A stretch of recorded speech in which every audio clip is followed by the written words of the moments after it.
Hello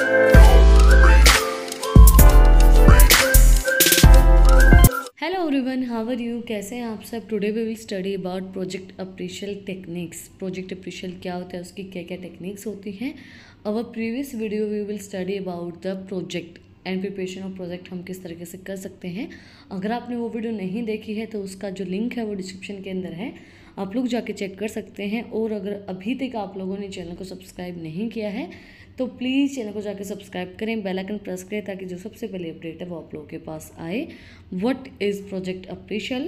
Project appraisal is regarded as the review of the work plan, estimation of the cost and financing of the project. It also concerns the assessment of the cost of the project, organizational and management aspects, as well as the viability of the projects. Project appraisal criteria can be classified as non-discounting technique and discounting criteria technique. अप्रेशियल का मतलब क्या होता है कि review देना, जो हमने plan बनाया है एक प्रोजेक्ट को प्रिपेयर करने के लिए, जो हमने वर्क प्लान बनाया है एक प्रोजेक्ट को करने के लिए, उसके बारे में रिव्यू प्रोवाइड करवाना, एस्टिमेशन लगाना कि कितनी कॉस्ट लगेगी, कितना फाइनेंस हमें नीड होगा, वो सब चीज़ों का एक पूरा रिव्यू उन्हें देना कि ऐसा ऐसा अगर हम करेंगे तो इस तरीके से उसको इम्प्लीमेंट करने से हम उसको ईजिली डन कर सकते हैं।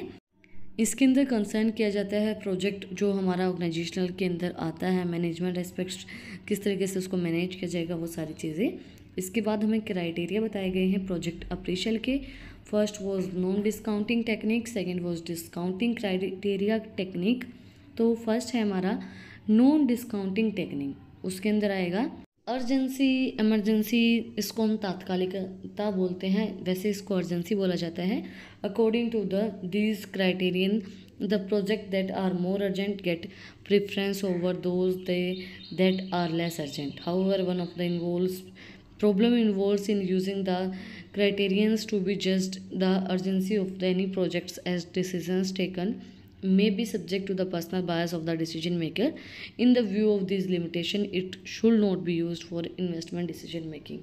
देखो, अकॉर्डिंग टू क्राइटेरियन इसने बोला है कि इसके अंदर क्या होता है कि जो प्रोजेक्ट ज़्यादा अर्जेंट होता है उसको पहले किया जाता है, जो प्रोजेक्ट अर्जेंट नहीं होता है उसको बाद में किया जाता है, उसको बाद में कम इंपॉर्टेंस दी जाती है। इसके अंदर प्रॉब्लम क्या आती है? पर्सनल बायस की। जैसे जिसको हम जानते हैं हम उसका काम पहले करने की सोचते हैं, तो उसके अंदर पर्सनल बायस इंक्लूड की जाती है। एंड दूसरे के अंदर बोली गई है कि अगर पर्सनल बायस होगी तो इस वजह से ये इसकी लिमिटेशन है और इसको हम इन्वेस्टमेंट डिसीजन के अंदर यूज़ नहीं करते हैं। नेक्स्ट है payback period. It is the lengthy of the time required to recovery the intellectual cash outlay on this project. In case cash flow are constant, then the payback periods is calculated by dividing the intellectual outlay by the annual cash inflow. ये बहुत ज़्यादा lengthy time period होता है इसको calculate करना। अगर हमारा cash flow जो इनफ्लो जो है वो कांस्टेंट है तो हम पेबैक पीरियड को कैलकुलेट करेंगे, डिवाइड करेंगे इंटेलेक्चुअल आउटले को एनुअल कैश फ्लो के साथ, इनफ्लो के साथ। In other hand if the cash flow is not constant, अगर हम दूसरे तरीके से बताएं, अगर हमारा जो कैश फ्लो कांस्टेंट नहीं है तो उसका एग्जांपल क्या है?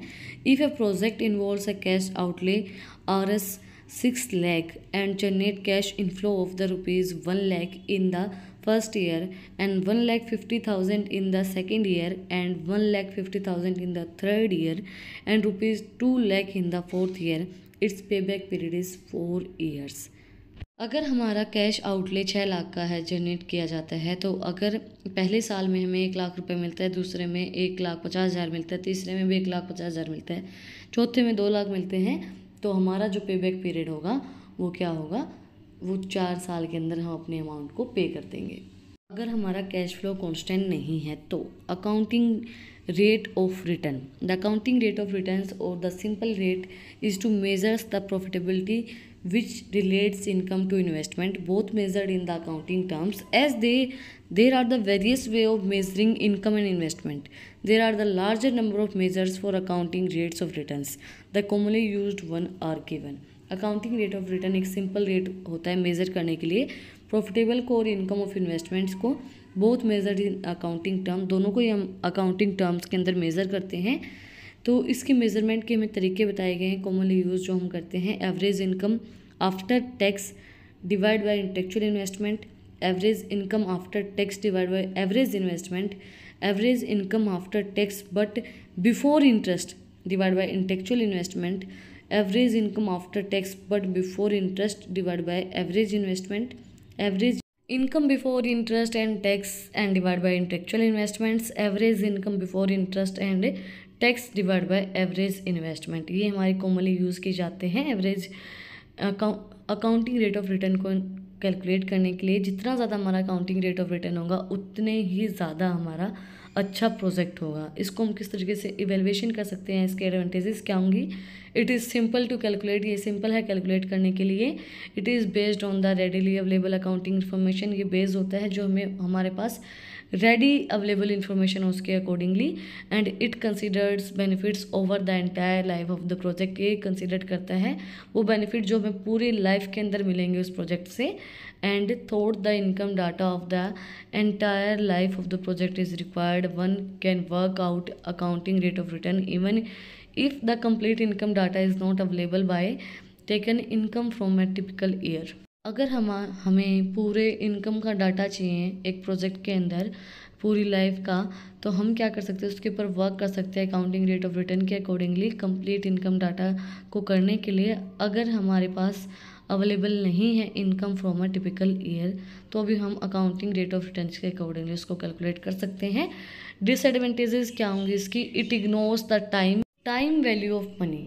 देखो हमारे पास जो चीज़ अवेलेबल होती है ना हम उसकी कदर नहीं करते हैं। तो जिस टाइम पे हमारे पास पैसा अवेलेबल होता है हम उसकी कदर नहीं करते, जिस टाइम पे हमारे पास नहीं होता है फिर हमें रियलाइज़ होता है कि उस टाइम अगर हम उसको फजूल खर्ची ना करते तो आज हमारे पास वो पैसा होता है। तो ये इसकी डिसएडवांटेज है, इस चीज़ को इग्नोर करता है। Due to numerous measures of accounting rate of return it create confusion. बहुत से मेजर्स हमारे अकाउंटिंग रेट ऑफ रिटर्न के अंदर आते हैं, वो कंफ्यूज कर देते हैं कि हमें कौन सा लगाना है कौन सा नहीं लगाना है, कौन से को हम यूज़ करें कौन से को नहीं करें। नेक्स्ट है हमारा debt service coverage ratio. The debt service coverage ratio is generally use to find the financial worthness of the project which needed long term financing.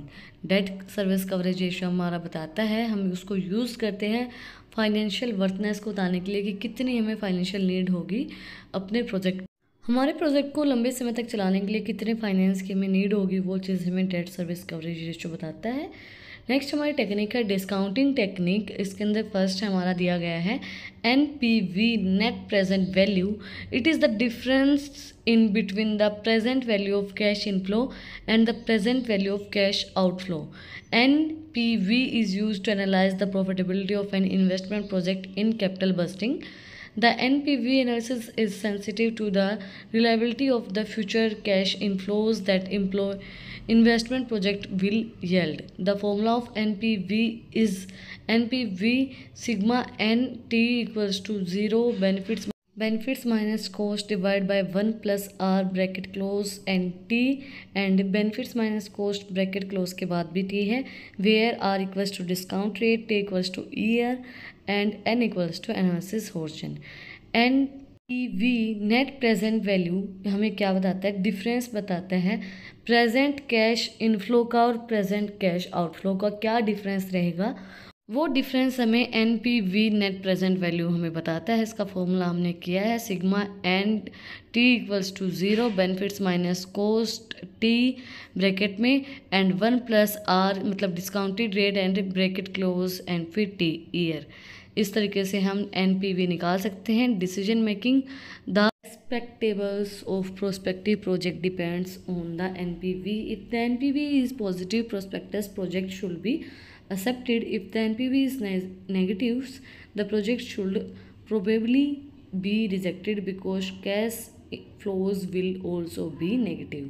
अगर हमारा प्रोजेक्ट अप्रूव होगा तो वो किस वजह से होगा, हमारा NPV पॉजिटिव होना चाहिए। अगर हमारा प्रोजेक्ट जो है वो रिजेक्ट होगा वो किस वजह से होगा, क्योंकि हमारा NPV जो है वो नेगेटिव होगा, क्योंकि हमारा कैश फ्लो भी नेगेटिव हो जाएगा। Features of NPV, the NPV assumes that the intermediate cash inflows of the projects are reinvested of a rate of returns equal to the firm cost of capital। NPV assume करता है जो भी intermediate cash inflow होता है वो project के अंदर री इन्वेस्टेड किया जा सकता है रेट ऑफ रिटर्न्स के अकॉर्डिंगली, वो इक्वल होता है कॉस्ट ऑफ कैपिटल के। The NPV of simple project decrease as discount rate increase. जो NPV है वो सिंपल प्रोजेक्ट का डिक्रीज होता है जब हमारा डिस्काउंट रेट इंक्रीज होता है, द डिक्रीज इन एनपीवी, अगर हमारा एनपीवी डिक्रीज हो रहा है तो हाउएवर डिक्रीजिंग रेट होगा हमारा। मेरिट्स क्या होंगी इसकी? It consider the time value of money, ये कंसिडर करता है टाइम वैल्यू ऑफ मनी को, ये कंसिडर करता है cash flow stream in its entirely, and the NPV of various projects can be added. The NPV of schemes and consistent of two projects A and B will simply be the sum of NPV of these projects individually. NPV and bracket A plus B equals to NPV and bracket A and plus NPV bracket B. अगर हम NPV को बहुत से projects के अंदर add करते हैं तो उसको हम इस तरीके से निकाल सकते हैं। Next was internal rate of return. In general any project having the higher internal rate of return is posed to be more desirable and would profitable be considered the best undertaken first. Internal rate of return is also referred to the economic rate of returns, ERR. It is the project appraisal discount rate of the equation. 0 equals to CF0 divided by 1 plus R and T plus CF1 divide by 1 plus R, फिर से T मतलब हमारा वही होगा year, and plus इसी तरीके से हम इसको निकाल सकते हैं CF divide by 1 plus R equals to N life of the project, R equals to discount rate and CFT equals to cash flow at the end of the year. इस तरीके से हम इंटरनल रेट ऑफ रिटर्न्स को निकाल सकते हैं। जितना हमारा इंटरनल रेट ऑफ रिटर्न होगा हम सपोज करेंगे उतना ही हमारा प्रोजेक्ट जो है वो डिज़ायरेबल होगा। In the internal rate of returns we set the present value equal to 0। Internal rate of return को हम के अंदर प्रेजेंट वैल्यू को हम इक्वल करते हैं 0 के, and determine the discount rate which will also be internal rate of return. उसके बाद हम डिटरमाइन करते हैं जो हमारा डिस्काउंट रेट होगा जिसको हम इंटरनल रेट ऑफ रिटर्न भी बोल सकते हैं। एग्जाम्पल है consider the cash flow of project. हम कंसिडर करते 0 -1 lakh, 1 30,000, 2 30,000, 3 40,000, 4 45,000। The internal rate of return of the value R which satisfied the following condition. कौन सी इस कंडीशन को सेटिस्फाई करेगी? 1 lakh will equals to and होगा हमारा 30,000 डिवाइड बाय 1 प्लस आर, प्लस इसी तरीके से हम इनको कैलकुलेट करेंगे कौन सी हमें इंटरनल रेट ऑफ रिटर्न्स के अंदर सेटिस्फाइड करेगी, वही हम इसके अंदर इम्प्लीमेंट कर देंगे। Benefits cost ratio. The benefit cost ratio is indicator used to the formal discipline of cost benefits analysis of equitables the overall value of the money of a project. It is the ratio benefit of project appraisal and expressed in the monetary and non-monetary terms relatively to its cost. Benefit cost ratio एक formal discipline होता है cost benefit analysis करने के लिए, evaluate करने के लिए हमारी क्या वैल्यू रहेगी, कितना पैसा हमें प्रोजेक्ट के अंदर लगाना पड़ेगा, कितना हमारे लिए बेनिफिशियल रहेगा। The benefit cost ratio represents the ratio of cost benefit. ये रिप्रेजेंट करता है कॉस्ट बेनिफिट और over total cost of both discounted age appropriate. Formula of calculating, formula क्या होगा इसको कैलकुलेट करने के लिए? ईयर 1 के अंदर है 25,000, ईयर 2 40, ईयर 3 भी 40,000 एंड ईयर 5 वॉज 50,000। तो हम CR इसको किस तरीके से निकालेंगे? इसको हम निकालेंगे जो हमारे जितने भी हमने वैल्यूज़ हैं इक्वल्स टू 1 प्लस 1.12 लिखेंगे, उसके बाद है प्लस 40,000 डिवाइड बाई 1.12 एंड फिर से ब्रैकेट 2, फिर 40,000, फिर 1 प्लस 12, फिर 3 एंड फिर 40,000, फिर 1 प्लस 12 ब्रैकेट और फिर 4। जितने हमारे ईयर्स हैं वो हम ब्रैकेट के बाहर लिखेंगे, ईयर 2, ईयर 3 एंड ईयर 4। इसके बाद डिवाइड बाय 1 लाख करेंगे तो हमारा ये निकल आएगा benefit cost ratio and decision making. If BCR is less than 1 the project which will be accepted. अगर BCR हमारा कम है 1 से तो प्रोजेक्ट एक्सेप्टेड होगा और बेनिफिशियल भी रहेगा। BCR अगर 1 के इक्वल है तो इंटरप्रेट करेगा भी इनडिफरेंट होगा, और BCR अगर ज़्यादा है 1 से तो प्रोजेक्ट जो है वो रिजेक्ट हो जाएगा। The BC ratio is preferable to NPV as criteria measures पर rupees of the outlay and its discriminations between the large and small investment. ये डिस्क्राइब करता है लार्ज और स्मॉल इन्वेस्टमेंट के अंदर। इसी के साथ आज का जो हमारा टॉपिक है प्रोजेक्ट अप्रेशियल टेक्निक्स वो कंप्लीट हो गया है। प्रोजेक्ट अप्रेशियल का मतलब क्या आता है, प्लान्स के बारे में रिव्यू प्रोवाइड करवाना कि क्या आपने जो प्रोजेक्ट बनाया है उसकी फाइनेंस कितना लगेगा, कॉस्ट कितनी लगेगी, प्रोजेक्ट के बारे में पूरा रिव्यू प्रोवाइड करवाना, वर्क प्लान के बारे में। अगर आपको आज की वीडियो पसंद आई तो आप लोग को पता ही क्या करना है, कमेंट सेक्शन में मुझे बताना है कि आपको वीडियो कैसी लगी। कोई भी डाउट है तो वो भी आप लोग कमेंट सेक्शन में मुझसे पूछ सकते हैं। और अगर आपको इन टॉपिक्स की PDF चाहिए तो टेलीग्राम चैनल का लिंक डिस्क्रिप्शन में है, वहाँ पे जाके आप मुझे सब्सक्राइब कर सकते हैं। और भी इंटरेस्टिंग रील्स को देखने के लिए इंस्टाग्राम चैनल का लिंक डिस्क्रिप्शन में है, वहाँ पे जाके आप मुझे फॉलो कर सकते हैं। फिर मिलते हैं एक नई वीडियो के साथ, एक नए टॉपिक के साथ। Like share and subscribe. Thank you for watching my video and enjoy your life.